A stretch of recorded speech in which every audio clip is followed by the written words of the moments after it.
Assalamualaikum warahmatullahi wabarakatuh. Jumpa lagi dengan saya Martanto MKom ya, di pembahasan untuk mata kuliah dasar keamanan cyber. Untuk pertemuan pertama, topik pertama yaitu konsep dasar keamanan cyber ya. Jadi dari kata keamanan cyber sendiri itu adalah sebuah langkah atau tindakan untuk melindungi sistem komputer, jaringan, perangkat keras, perangkat lunak, dan data dari ancaman serangan cyber yang dapat mengakibatkan kerusakan, kehilangan, pencurian data sensitif. Itu ya. Jadi intinya sih mengamankan ya. Cyber kan internet istilahnya, mengamankan. Jadi yang diamankan apa saja? Itu bukan hanya sekedar sistem komputernya, tapi jaringan juga harus kita amankan. Dari perangkat lunaknya juga harus diamankan ya. Nah, untuk konsep dasar keamanan cyber itu mencakup beberapa hal ya.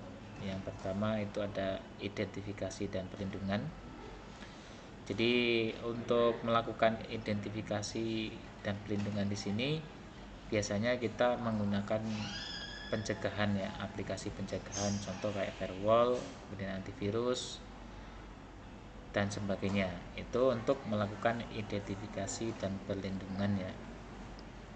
Kemudian deteksi ya, deteksi di sini adalah untuk mengatasi ya, jadi mengatasi dari hal-hal yang tidak kita inginkan sedini mungkin ya.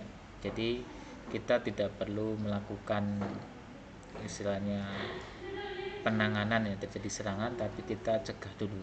Jadi dengan cara deteksi ya, dari awal sejak dini.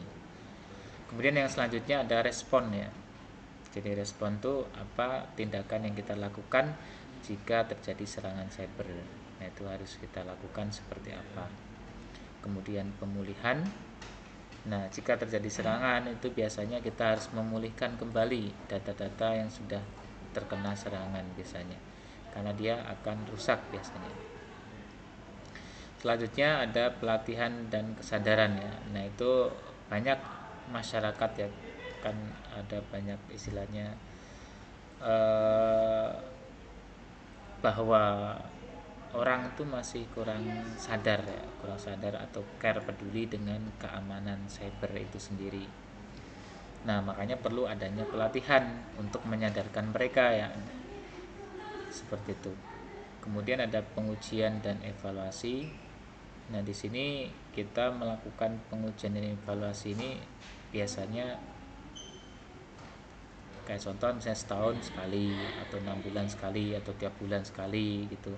Jadi secara bertahap sehingga keamanan itu bisa selalu aman istilahnya gitu, karena sudah teruji sih gitu.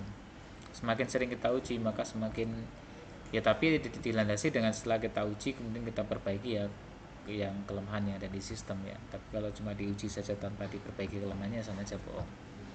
Kemudian yang selanjutnya ada kebijakan dan regulasi, biasanya ini oleh yang di atas ya, kayak pimpinan atau pemerintah. Nah, itu yang ngatur kebijakan regulasi dari masing-masing keamanan itu. Kayak contoh yang terbaru kan pemerintah memberikan regulasi atau kebijakan terkait dengan PDP ya, perlindungan data pribadi.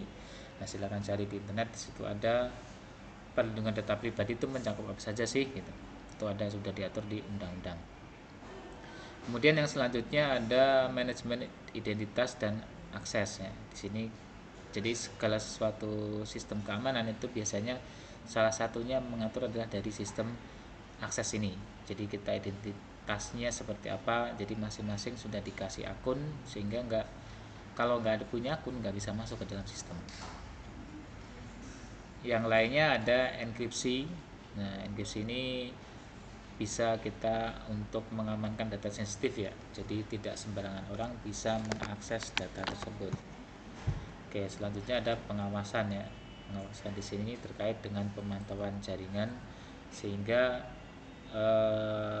atau pemantauan sistem juga bisa ya, sehingga tetap berjalan aman ya. Oke, mungkin itu yang bisa saya sampaikan untuk modul pertemuan pertama topik 1. Kurang lebihnya mohon maaf. Saya akhiri, wassalamualaikum warahmatullahi wabarakatuh.